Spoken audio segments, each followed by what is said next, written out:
Bueno, pues buenas tardes a todos. Vamos a dar continuidad a nuestro estudio del cielo y el infierno, retomando el curso que iniciamos unos meses atrás.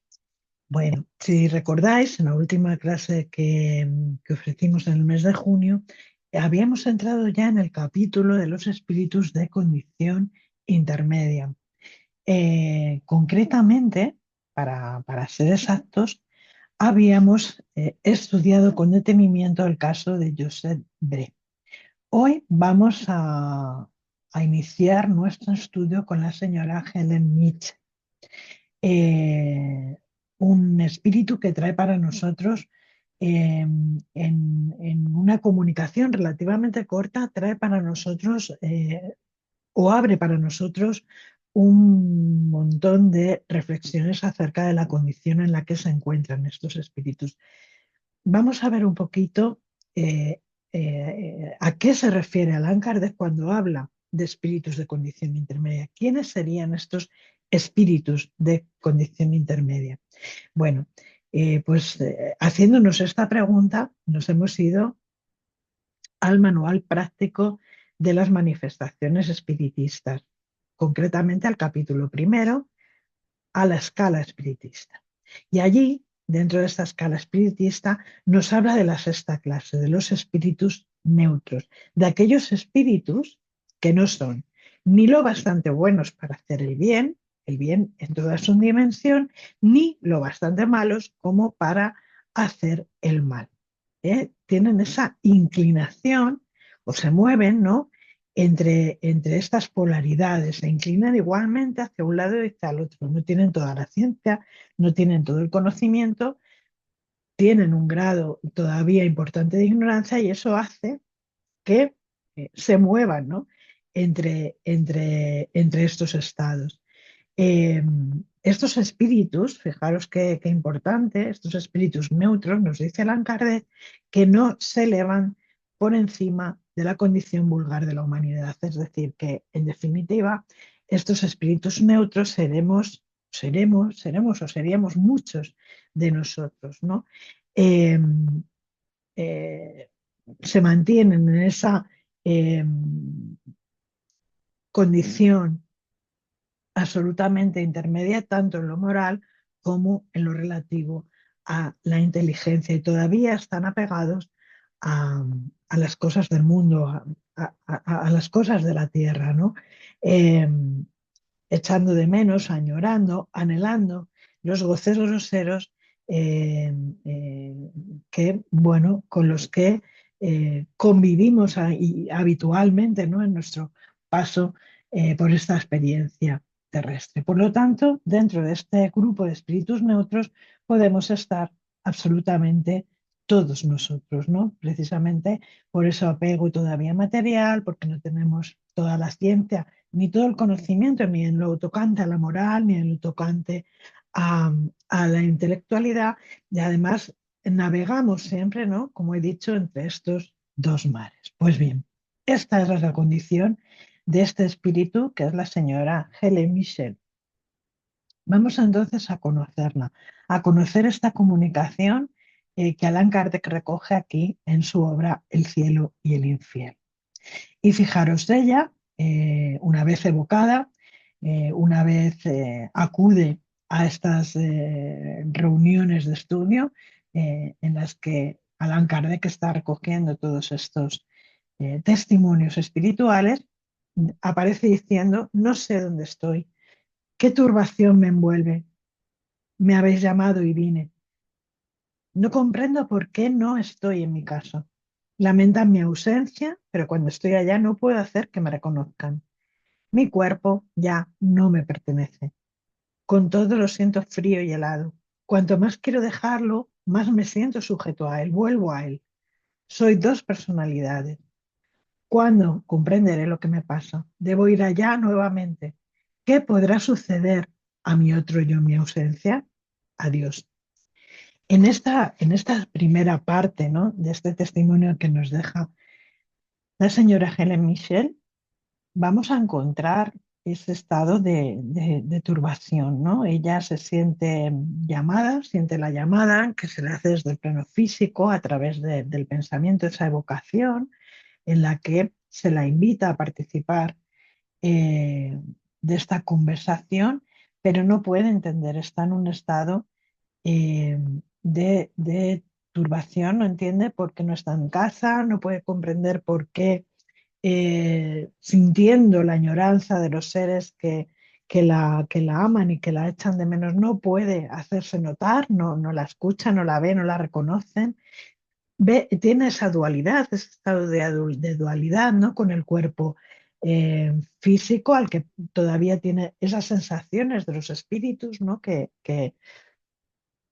tanto hemos estudiado, ¿no? Esa sensación de que su cuerpo está helado, está frío, es un cuerpo sin vida, pero a la vez ella eh, se siente viva, aunque no puede desprenderse de él, no puede desprenderse de esas sensaciones y no entiende lo que le está pasando. Y aquí Allan Kardec introduce una nota muy interesante, ¿no? Y nos dice que ese sentimiento de dualidad, que todavía no ha sido destruido por una separación completa, es aquí evidente, ¿no? Si volvemos atrás a la comunicación, vamos a ver esa sensación en que ella siente su cuerpo físico al mismo tiempo que también siente que ese cuerpo ya no le pertenece, ¿no? Pero todavía puede percibir las sensaciones relativas a a esa relación, ¿no? A esa asociación con ese cuerpo físico. Y Allan Kardec aquí también nos habla, nos introduce o nos esclarece un poco acerca del carácter poco serio de este espíritu, de esta persona en vida, ¿no? Nos habla, deja entrever que era una persona de una posición social elevada, ¿no? Porque habla de su posición, de esa fortuna que le va a permitir pues, la satisfacción de todos sus caprichos eh, y que esto, esto favorecía ha favorecido en ella esa tendencia que tiene a la liviandad, ¿no? A la poca seriedad, en fin. Para después esclarecer que no es pues de extrañar que su desprendimiento haya sido lento, a tal punto que 3 días después de su muerte aún se sentía ligada a su envoltura corporal, es decir, que el desprendimiento está siendo, ha sido, es un desprendimiento lento. No obstante, también nos esclarece al respecto de una cosa muy importante. Dice que como no tenía vicios de importancia y era una persona de buenos sentimientos, ¿no? A pesar de esa liviandad, esta situación no tenía nada de penosa y no habría de prolongarse por mucho tiempo. Fijaros qué aclaración tan importante. Al final vemos aquí claramente esta posición, ¿no? En la que se encuentran estos espíritus neutros en los que hemos navegado, ¿no? O navegamos entre el bien, entre el mal. Somos espíritus no del todo buenos, pero tampoco somos malos. Somos espíritus eh, que, bueno, no tenemos grandes vicios, no cometemos grandes errores y tenemos todavía, y perduran en nosotros, perdón, los buenos sentimientos. Somos seres de buenos sentimientos. Eso hace que esa situación no sea tan penosa como en otros casos que veremos más adelante, ¿no? Y por lo tanto, esa situación de turbación no habría de prolongarse durante mucho tiempo. Pero vamos a seguir para luego puntualizar todavía un poquito más. Eh, nos dice Allan Kardec que unos días, pasados algunos días, este espíritu es evocado otra vez, ¿no? Y lo más notable de esta segunda evocación del espíritu de Helen Michel es que sus ideas ya están considerablemente modificadas. Se percibe en ella un cambio importante, un cambio en todos los sentidos, ¿no? Tanto a nivel de las percepciones que ya tiene externas, como también de la percepción de sí misma interna y también cómo ella percibe su situación en el mundo espiritual, como ella ahora, lejos de estar en ese estado de desarmonía, presenta una armonía y una comprensión delante de la situación, ¿no?, en la que está inmersa. Y fijaros qué bonito, porque dice: agradezco que hayáis orado por mí. Reconozco la bondad de Dios que me ha ahorrado los padecimientos y el temor propios del instante en que mi espíritu se separó de mi cuerpo. A mi pobre madre le costará mucho resignarse, pero recibirá consuelo.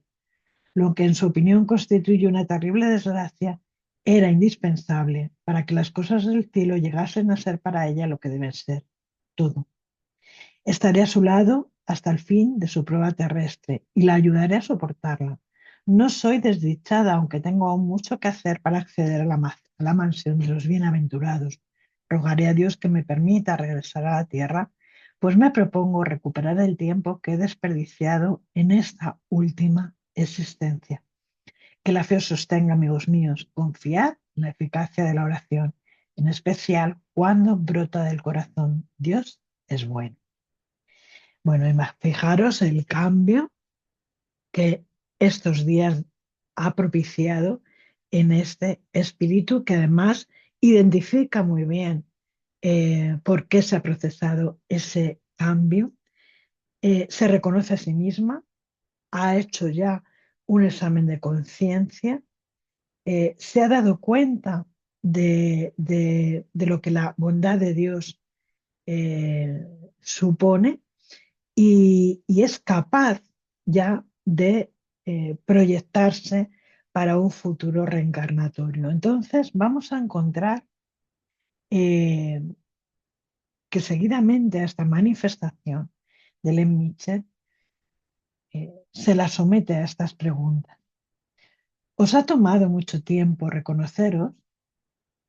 Y fijaros qué maravilla. Dice: comprendí la muerte a partir del día en que orasteis por mí. Comprendí la muerte a partir del día en que orasteis por mí. El poder del pensamiento, el poder de la oración. El estado de turbación era doloroso, y dice: no, no sufrí. Creía que estaba soñando y esperaba el despertar. Mi vida no estuvo exenta de dolores, pues todo encarnado en este mundo debe sufrir. Me resigné a la voluntad de Dios y eso ha sido tomado en cuenta. Estoy reconocida por vuestras oraciones que me han ayudado a reconocerme. Gracias. Volveré siempre con satisfacción a Dios. Bueno, fijaros cómo ella habla de ese momento de turbación. Ella dice que ese momento no le ha causado sufrimiento porque pensaba que estaba inmersa en un mal sueño, ¿no?, en una especie de pesadilla. Y ella ya comprende que la encarnación, bueno, como eh, objetivo, tiene pues la de el aprendizaje a través de la prueba, pruebas estas que muchas veces son dolorosas, pero que son consecuencia de nuestras decisiones, de nuestros actos, de nuestra forma de conducirnos, y que también eh, mm, nuestra disposición en cuanto a lo que la resignación supone va a facilitar la resolución de esas pruebas, de esos dolores, en el momento en que ella se resigna, en el momento en que ella acepta. Ella sabe que eso va a ser tomado en cuenta y pues efectivamente agradece, ¿no?, esa misericordia de Dios, señalando que la oración ha sido el punto de inflexión que la ha ayudado a reconocerse, que la ha ayudado en ese camino de resignación, de aceptación sobre su situación en el mundo espiritual, y que la está ayudando a proyectarse para la encarnación futura. Entonces vemos aquí algunas consideraciones que podemos hacer a partir de esta comunicación, que es la separación del alma y el cuerpo, la turbación, la pérdida de las personas amadas, las muertes prematuras, cómo vivimos este tipo de situaciones, Vamos a hablar un poquito de los espíritus protectores, vamos a hablar de que la felicidad no es de este mundo, ¿no? Vamos a hablar de la resignación, de la aceptación, de la acción, de la oración y de la necesidad de la reencarnación, porque todos estos ítems son ítems que aparecen entre líneas en esta comunicación que nos deja el espíritu de Elaine Michel. En cuanto a la separación del alma y el cuerpo, ella relata, ¿no?, ese estado de turbación, ese momento en el que ella se percibe como desdoblada, percibe por un lado su cuerpo, puede sentir y tiene todas las sensaciones relacionadas con el estado de muerte, el rigor mortis, siente su materia fría, su materia rígida, pero por otro lado también se siente viva, ¿no? Se siente en un estado que no puede entender, porque es ella misma contemplando su propio cuerpo. Para ello tenemos que entender cómo se opera la separación del alma y el cuerpo, ¿no? Algo que es un proceso gradual. Fijaros que Allan Kardec nos señala en esta comunicación que a los 3 días de haber desencarnado ella todavía estaba en ese proceso, no había podido separarse absolutamente de su cuerpo. Y entonces nos vamos a ir a la pregunta número 155 del libro de los espíritus. ¿Cómo se opera la separación del alma y el cuerpo? Y aquí los espíritus son muy claros. Dice, rotos los lazos que la detenían, el alma se separa del cuerpo. Esto en proceso de desencarnación, absolutamente armónico, tranquilo y normal. No ocurre así cuando hay una transición brusca o cuando ese espíritu está muy apegado a su materia, en el que esa separación del alma y el cuerpo es una separación mucho más lenta, que puede durar días, puede durar meses, puede durar años, en virtud de el estado en el que se encuentra ese espíritu. En esta segunda parte de la pregunta 155, Allan Kardec continúa interrogando a los espíritus y dice, ¿la separación se opera bruscamente y en virtud de una transición brusca? ¿Existe una línea de demarcación claramente trazada entre la vida y la muerte? Y fijaros qué interesante, no. Dice, el alma se separa gradualmente y no vuela como un pájaro prisionero al que de súbito se deja en libertad. Es decir, no es un proceso inmediato, no es un proceso automático. Yo me muero y mi espíritu sale, o mejor dicho, mi espíritu sale despedido, sale volando y por eso muero. Hay un proceso.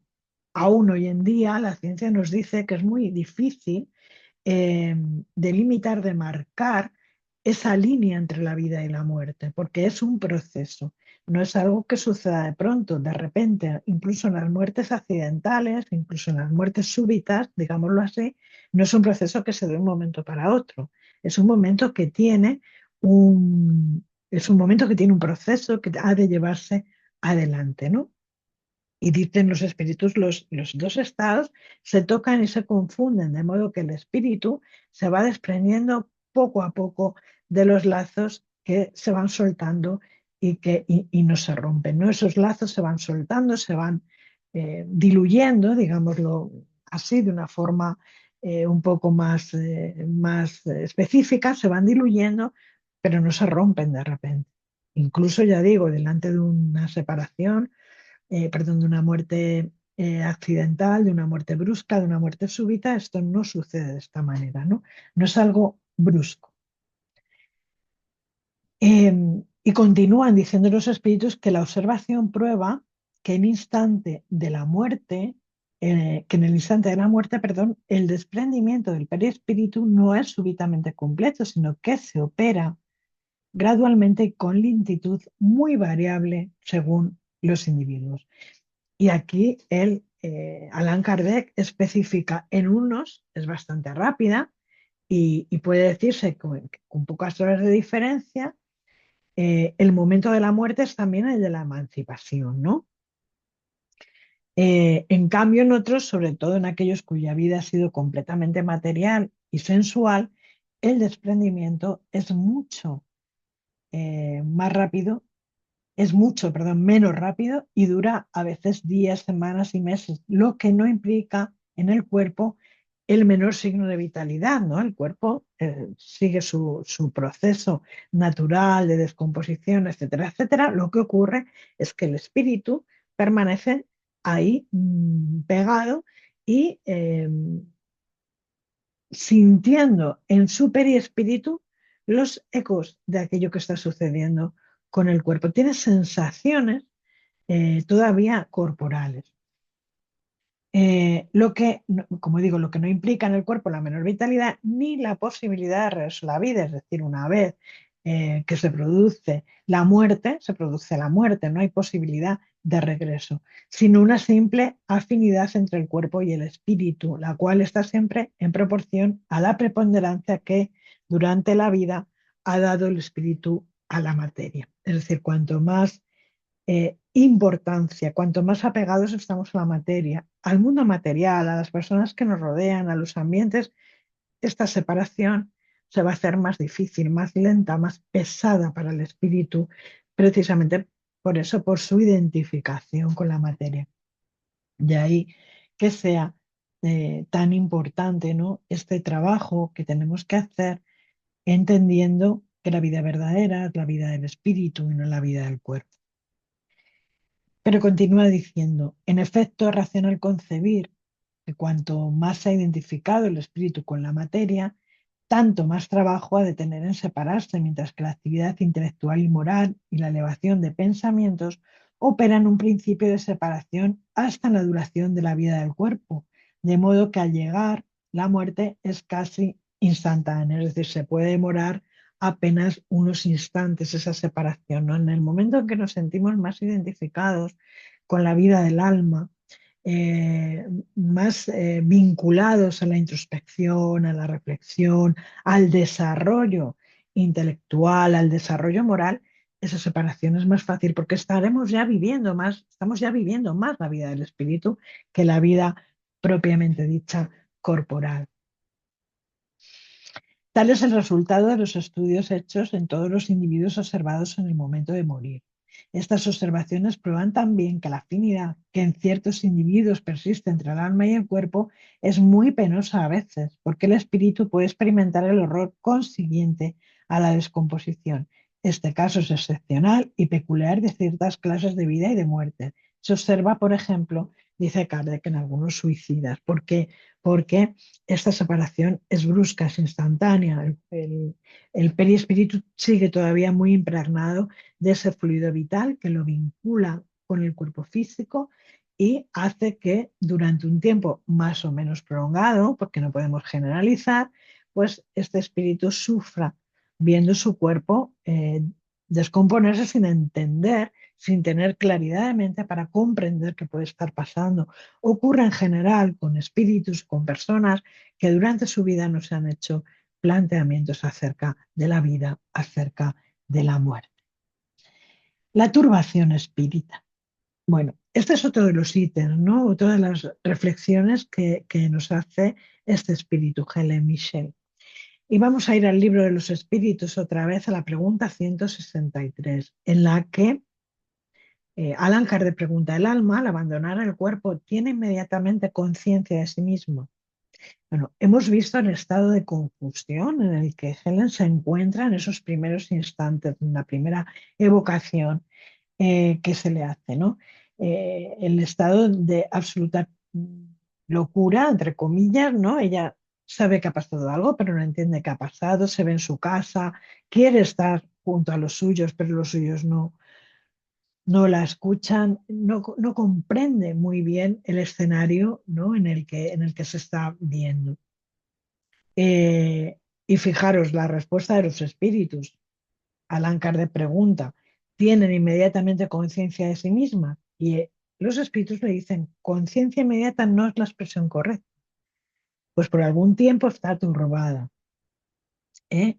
Eh, y bueno, sabéis que los espíritus en este sentido ponen un analogismo, ¿no?, con el sueño, con un sueño que de repente es perturbado, yo creo que a todos nos ha pasado, con un sonido, con una llamada, ¿no?, en el que de repente despertamos bruscamente y por unos instantes no sabemos dónde estamos.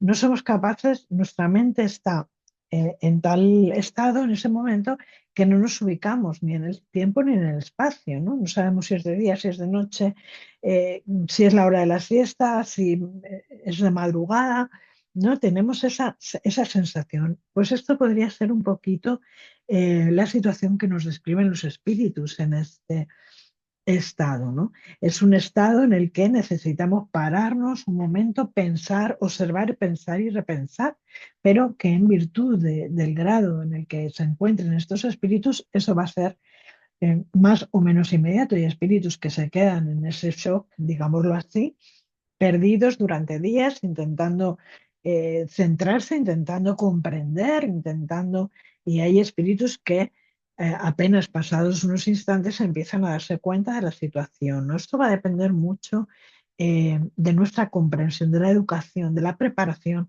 que tenemos delante de la muerte.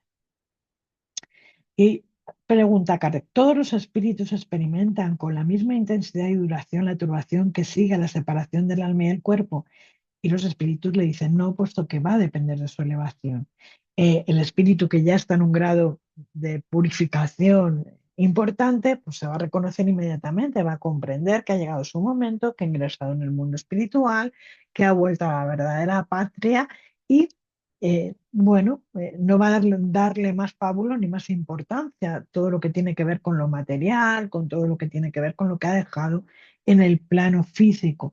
Y además porque se produce en esta respuesta de los espíritus una cuestión muy importante y es que ya durante su vida, fijaros, durante la vida del cuerpo, este hombre ya ha conseguido eh, a- mm, aflojar, digámoslo así, estos lazos que le mantienen unidos al cuerpo, mientras que el hombre carnal cuya conciencia pues no es pura, va a conservar durante mucho tiempo, mucho más tiempo, la impresión de la materia.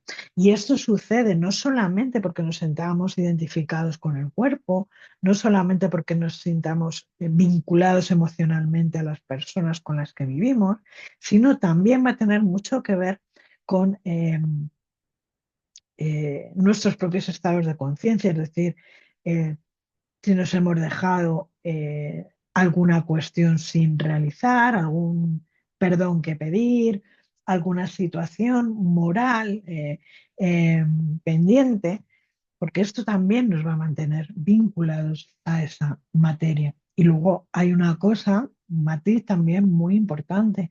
Hay personas que no solamente que no se hayan planteado la continuidad de la vida después de la muerte, sino que viven esto con temor, con miedo, y cuando llega el momento lo que hacen es aferrarse a su materia.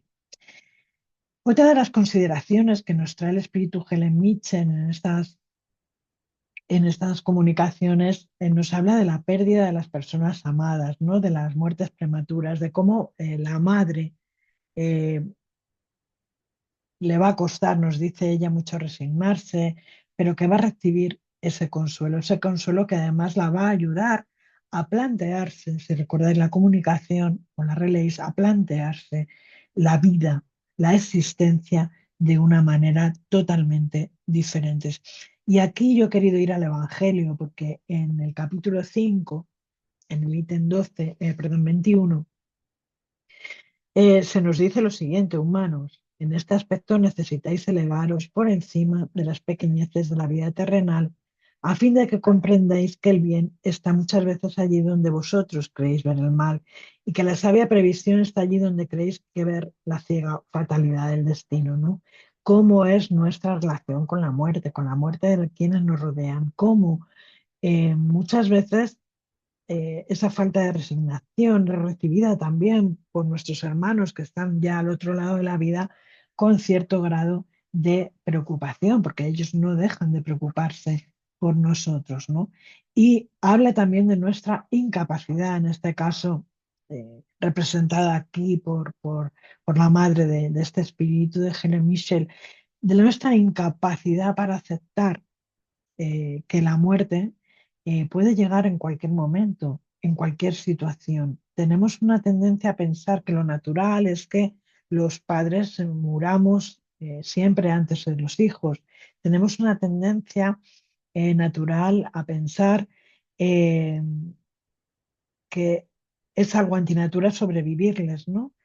Y que es una desgracia muy grande eh, cuando un ser querido de cierta edad, como es el caso joven, ¿no? Como es el caso de Helen Mitchell, se vaya sin haber vivido lo que nosotros pensamos que tenía que haber vivido, sin entender que muchas veces detrás de ese mal, de ese aparente mal, de esa pérdida dolorosa, existe un bien muy grande, existe un bien mucho mayor. Y se pregunta, ¿por qué medís la justicia divina con la medida de la vuestra? ¿No? Haciéndonos reflexionar también sobre esta, una cuestión muy importante. Nosotros tenemos una absoluta ignorancia, un absoluto desconocimiento de lo que implica esa justicia de Dios. Por lo tanto, esa misma incapacidad la trasladamos a estos pensamientos. Esa misma capacidad tiene que ver con eh, cuando trasladamos ese pensamiento y decimos, es que esto, Dios es injusto porque se ha llevado a este ser, Dios no hay justicia divina porque deja que al malo y se lleva al que nosotros consideramos bueno. Ahí estamos absolutamente mostrando y demostrando nuestra incapacidad para entender esa justicia de Dios, esa justicia divina que es absolutamente perfecta. Y nos pregunta, ¿no? En este pasaje del Evangelio se nos pregunta a nosotros mismos, ¿acaso podéis suponer que el Señor de los mundos quiera, por un simple capricho, imponeros penas crueles? Nada se hace sin un objetivo inteligente, y sea lo que fuere que suceda, todo tiene su razón de ser. Esto es algo que tenemos que entender, todo tiene un porqué, un para qué, aunque no podamos comprenderlo, aunque seamos incapaces de entender eh, qué es lo que está pasando, por qué está pasando. Eh, no tenemos toda la ciencia, no tenemos todo el conocimiento moral, por lo tanto, nos queda que confiar en Dios y resignarnos, ¿no? Aquí es muy importante también la fe, es muy importante el razonamiento, como decimos siempre, el análisis, la introspección, la confianza, ¿no? Si indagarais mejor acerca de los dolores que os atormentan, en ellos encontraríais siempre la razón divina, la razón regeneradora, y vuestros miserables intereses merecerían una consideración de tal modo secundaria que los relegaríais al último plano. Y en ese mismo capítulo, en ese mismo ítem más abajo, nos dice que la muerte prematura es, por lo general, un gran beneficio que Dios concede al que se va, que de este modo queda preservado de las miserias de la vida o de las seducciones que hubieran podido arrastrarlo a la perdición. Aquel que muere en la flor de la edad no es víctima de la fatalidad. Su muerte se debe a que Dios pudo, que no le conviene por un motivo u otro permanecer más tiempo en la tierra, quizá porque esa permanencia sea perjudicial para el espíritu, quizá porque lo que haya venido a hacer ya lo ha cumplido.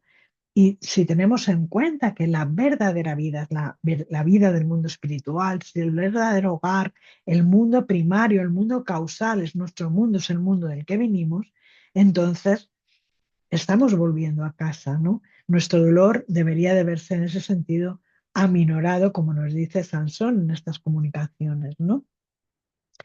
Y continúa diciendo, vosotros que comprendéis la vida espiritual, escuchad los latidos de vuestro corazón que llama a esos seres queridos, y si rogáis a Dios que lo bendiga, sentiréis tan intenso consuelo que se secarán vuestras lágrimas, sentiréis aspiraciones tan grandiosas que os mostrarán el porvenir prometido por el soberano Señor, ¿no? Y esta frase hila absolutamente con mm, el relato que nos hace Helen Mitchell, ¿no? A mi pobre madre le costará mucho resignarse, tendrá que hacer ese trabajo, como todos nosotros cuando perdemos a un ser querido, pero al mismo tiempo recibiremos ese consuelo, ¿no? Recibiremos ese consuelo desde el momento en que aceptamos, desde el momento en que tenemos confianza, desde el momento en que tenemos fe. Y hay una frase también de Helen Mitchell muy interesante que dice, cuando hablando de su madre, ¿no? Que ella va a estar a su lado hasta el fin de su prueba terrestre y que la va a ayudar a soportarla. Bueno, y aquí nos topamos con esta cuestión de los espíritus protectores que es tratado en el libro segundo, Mundo Espiritista de los Espíritus, ¿no? Concretamente en los ítems que tienen que ver con los ángeles guardianes, los espíritus protectores, etcétera, ¿no? Y dice que los espíritus familiares se unen a ciertas personas por lazos más o menos duraderos con objeto de serles útiles dentro de los límites de su poder con frecuencia bastante limitados. Son buenos, pero a veces poco adelantados y hasta un poco ligeros. Se ocupan gustosos de los pormenores de la vida íntima y solo obran con permiso de los espíritus protectores o por orden suya. Los espíritus simpáticos son aquellos que nos atraen afectos particulares y cierta semejanza hace esta diferenciación de gustos y sentimientos, así en el bien como en el mal. La duración de sus relaciones está siempre subordinada a las circunstancias. Tenemos esos espíritus protectores, espíritus familiares y espíritus simpáticos. Los espíritus familiares, aquellos que vuelven al plano espiritual antes que nosotros, a veces se constituyen, ¿no?, en esos guías cercanos que nos conocen tan bien porque han convivido con nosotros y que sin ser totalmente buenos, incluso como dicen en el libro de los espíritus, poco adelantados, incluso un poco ligeros, ellos se van a ocupar de ayudarnos en las cosas más cercanas, en las cosas más íntimas, ¿no? Que es un poco aquí esta propuesta que lanza Helen, ¿no? Cuando dice, yo voy a estar acompañando a mi madre, yo voy a estar guiando a mi madre, voy a ayudarla a soportar este dolor, esta prueba tan grande por la que está atravesando. Y en ese sentido nos deja un mensaje de consuelo muy grande, el consuelo de saber que nuestros espíritus familiares van a estar siempre amparándonos y protegiéndonos. Pero hay otra consideración también, otra reflexión que hace este espíritu acerca de la resignación. Ya hemos hablado un poquito, ¿no?, de la aceptación. Ella dice en una frase, me resigné a la voluntad de Dios y eso ha sido tomado en cuenta, ¿no? Desde el momento que aceptamos, como digo, esa voluntad de Dios, desde el momento que comprendemos que en todo hay un bien, aunque para nuestros ojos nuestra ignorancia permanezca oculto, desde ese momento que nos resignamos y que aceptamos, pues eso es tomado en cuenta, ¿no? Eso nos libera, eso nos armoniza, nos tranquiliza, serena nuestro espíritu. Y vamos a volver a hablar del Evangelio según el Espiritismo, ¿no?, de la justicia de las aflicciones, cuando este ítem 3 en el que se nos dice que esa fe en el porvenir, esa fe en esa voluntad de Dios, pueden consolarnos, pueden aportar paciencia, ¿no? Ella, desde el momento en que acepta esta situación, en que acepta que ya no vive más en la tierra, eh, pues esto la consuela, esto le va a dar paciencia.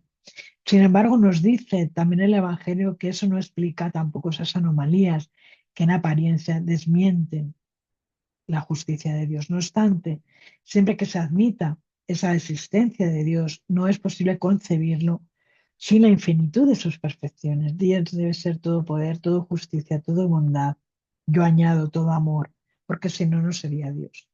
Y entonces, en ese sentido es el sentido en el que debemos de confiar, de que no puede haber ningún mal detrás de todo ello.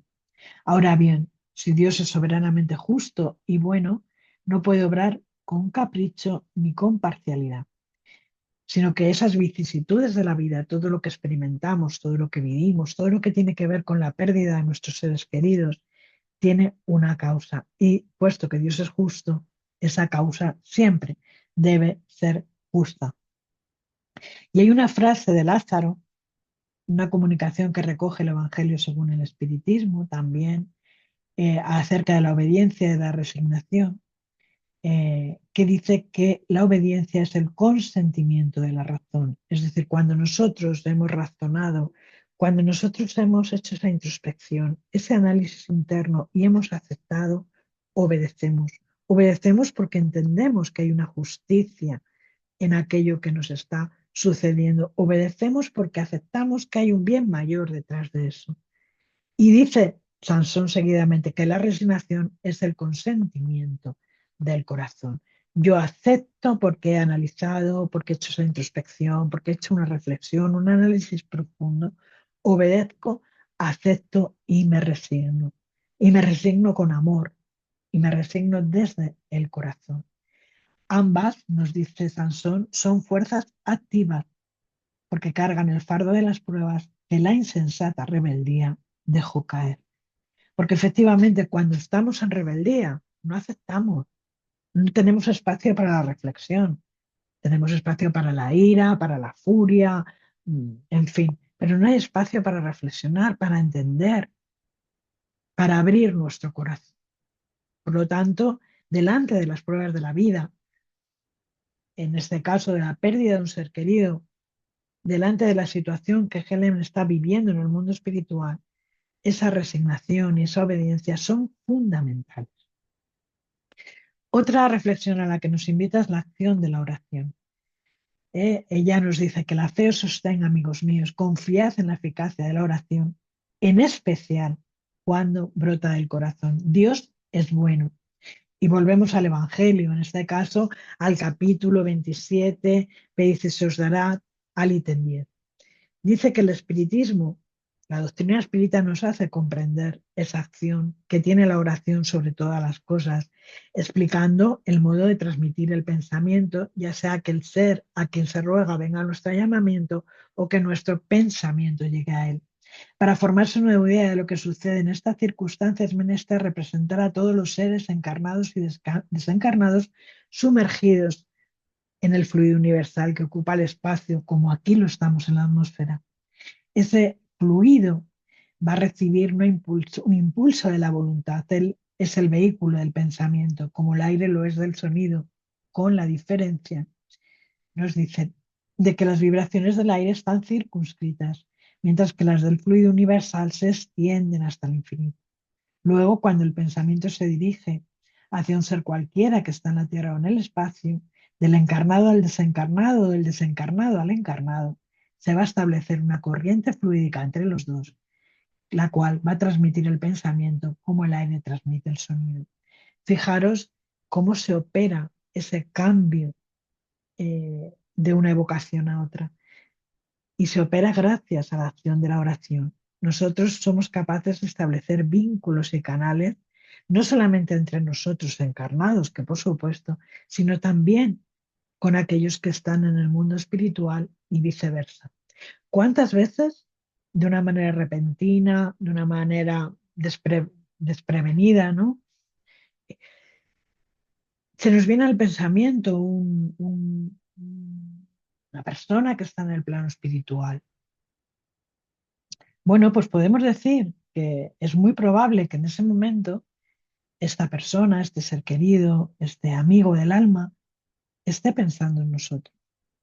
Y ese pensamiento de amor, ese pensamiento de gratitud, de reconocimiento, de lo que sea, o de dolor o de pedido de ayuda, que también puede ocurrir, va a llegar a nosotros a través del fluido cósmico universal. Cuando la oración la hacemos desde el corazón, no podemos tener duda de que alcanza a todas las personas y a todos los corazones. Nosotros que tenemos un trabajo en el centro espírita de vibraciones diario y continuo, sabemos perfectamente de qué significa esta acción de la oración, cómo esa oración puede modificar conductas, puede también, por supuesto, generar infinitos consuelos, despertar a los seres, a las personas para nuevos emprendimientos, sanar el cuerpo, sanar el alma, etcétera, etcétera, etcétera. Y esto es un poco lo que ella tiene, Helen Missel trata de decirnos, que la energía de la corriente está en razón con la del pensamiento y de la voluntad. Habéis orado por mí, habéis modificado mi paisaje mental, habéis hecho que yo tenga la fuerza necesaria para enfrentarme a esta nueva situación, para concienciarme de la vida que me espera de ahora en adelante. Esa oración impulsada por el pensamiento, alimentada por la voluntad, es oída por los espíritus en cualquier sitio. Y es así como los espíritus se comunican entre sí, cómo ellos nos transmiten, como he dicho, sus inspiraciones, cómo podemos establecer relaciones a distancia con ellos. Esta explicación es sobre todo para aquellos que no están comprendiendo la utilidad de la oración puramente mística. No es con objeto de materializar la oración, sino con el fin de hacer comprensible su efecto, manifestando, como hemos dicho, que puede tener una acción duradera, efectiva, directa, sin que esto deje de estar menos subordinado a la voluntad de Dios, juez supremo de todas las cosas y el único que puede hacer eficaz su oración. Y fijaros, en el ítem 12 de este capítulo de transmisión del pensamiento del Evangelio según el Espiritismo, se nos dice que la eficacia de la oración, aún reducida a esta proporción, no tendría acaso un resultado inmenso. Estaba reservado a la doctrina espírita, al espiritismo, que nos trae estos ejemplos, testimonios en primera persona de espíritus encarnados y desencarnados, el probarnos su acción por la revelación de, eh, de las relaciones que existen entre el mundo visible y el mundo invisible, pero no se limitan únicamente a estos sus efectos. La oración está recomendada, nos dice, por todos los espíritus, y renunciar a la oración es, sin duda, desconocer la bondad de Dios y es renunciar también de nuestra parte a recibir nosotros su asistencia para los otros y a los otros el bien que pueda hacérseles negarnos una asistencia y negar a los otros también un bien que muchas veces es el único bien que podemos brindar, la única ayuda que podemos brindar. Y por último, Helen Mitchell nos habla de la necesidad de la reencarnación, ¿no? Ella habla precisamente de que ella va a rogar, de que ella va a orar para que Dios le permita regresar a la tierra con el propósito de recuperar el tiempo que ha perdido.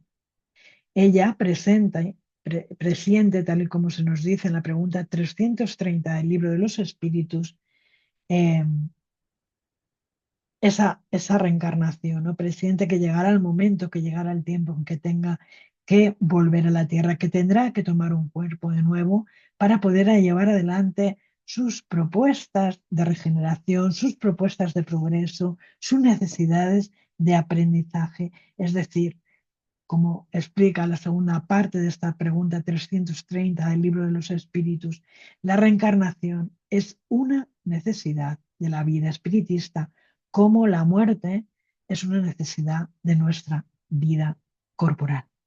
Bueno, quiero daros las gracias por vuestra atención. Vamos a seguir hablando en estos días, en estas clases, sucesivamente de espíritus que nos van a traer muchos más ejemplos y muchos más temas para ser reflexionados y debatidos. Muchas gracias.